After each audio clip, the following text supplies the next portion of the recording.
Bismillahirrahmanirrahim. Assalamualaikum warahmatullahi wabarakatuh. Perkenalkan, nama saya Utari Nurmahasih.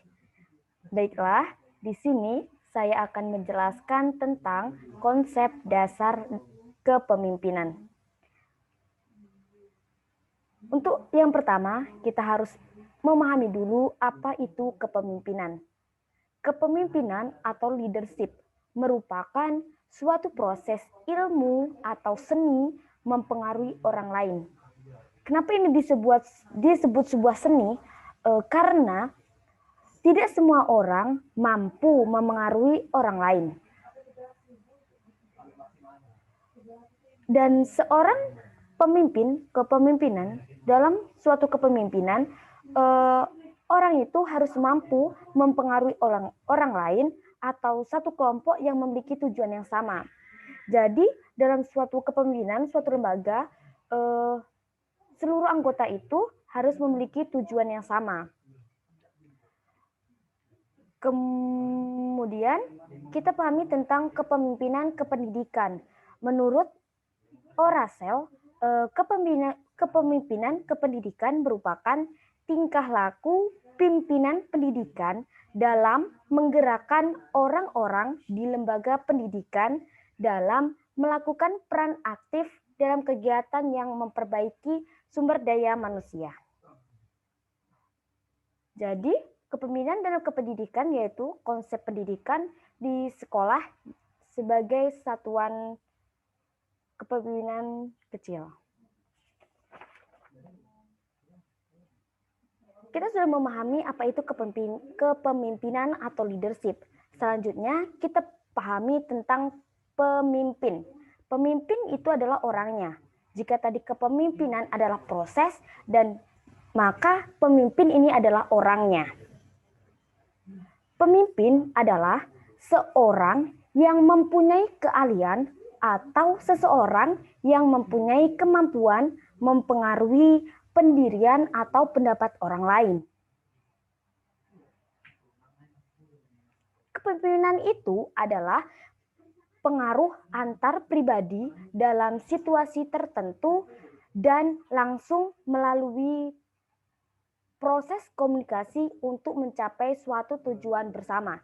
Jadi di suatu lembaga, pemimpin itu memiliki tugas yang harus mampu mempengaruhi anggota-anggotanya itu untuk memiliki tujuan yang sama. Belajar leadership berarti belajar tentang kehidupan, karena semua aspek dalam kehidupan kita tidak terlepas dari konsep leadership. Jadi kita hidup merupakan menjadi sebenarnya setiap manusia itu adalah pemimpin. Paling tidak sebagai pemimpin dirinya sendiri. Kemudian kita bahas tentang unsur kepemimpinan. Ada 3 unsur kepemimpinan. Yang pertama yaitu pengikut atau followers. Di suatu lembaga sudah menjadi kewajiban memiliki pengikut. Jika tidak ada pengikutnya, maka tidak bisa disebut suatu kepemimpinan. Kemudian yang kedua yaitu pemimpin atau leader. Di suatu lembaga harus memiliki satu orang pemimpin. Yang ketiga, unsur kepemimpinan yang ketiga yaitu tentang tujuan atau goals. Di lembaga tersebut harus memiliki tujuan yang sama di antara seluruh anggota-anggota tersebut. Sebenarnya setiap manusia memiliki tujuannya masing-masing.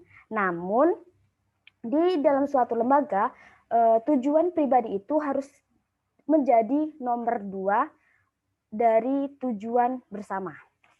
Kemudian tentang mitos yang berkembang di dalam kepemimpinan. Ada mitos-mitos yang berkembang sampai saat ini.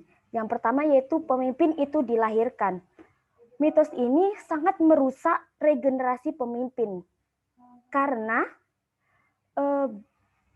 jika regenerasi pemimpin itu beranggapan bahwa pemimpin itu dilahirkan, maka orang-orang yang bukan dari keturunan pemimpin tidak bisa menjadi pemimpin. Jadi ini adalah mitos yang sangat salah. Kemudian yang kedua yaitu sekali menjadi pemimpin akan selamanya menjadi pemimpin yang berhasil. Tidak. Karena apa? Karena dalam suatu waktu itu memiliki tantangan sendiri.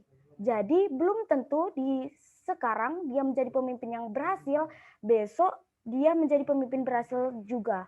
Karena tantangannya itu akan berubah. Yang ketiga yaitu seorang pemimpin harus galak dan tegas. Ini adalah mitos yang sangat salah. Pemimpin itu tidak harus galak dan tegas.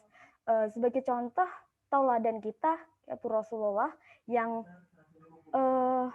beliau adalah pemimpin yang bukan beliau merupakan pemimpin yang ramah. Jadi mitos-mitos tadi yang saya sebutkan itu sangat tidak pantas untuk kita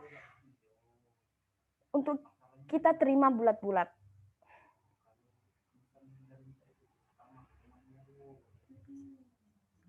Kemudian yang terakhir yaitu tentang tugas seorang pemimpin. Pemimpin itu memiliki tugas yang sangat banyak sekali.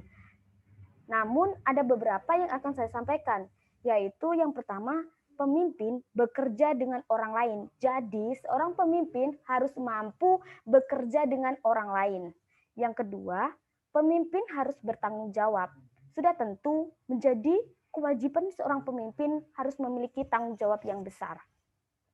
Yang ketiga, yaitu mengimbangkan pencapaian tujuan dan prioritas. Jadi pemimpin itu harus tahu prioritas mana yang harus didahulukan. Yang keempat, yaitu pemimpin itu berpikir. Kelima, pemimpin itu seorang manajer. Keenam, pemimpin adalah politikus dan diplomat. Dan yang terakhir, pemimpin memberikan keputusan yang sulit. Seorang pemimpin harus memiliki hati yang besar, karena seorang pemimpin harus meluangkan waktu yang sangat banyak untuk kepentingan lembaga. Mungkin sekian penjelasan dari saya, semoga dapat bermanfaat. Saya akhiri. Wassalamualaikum warahmatullahi wabarakatuh.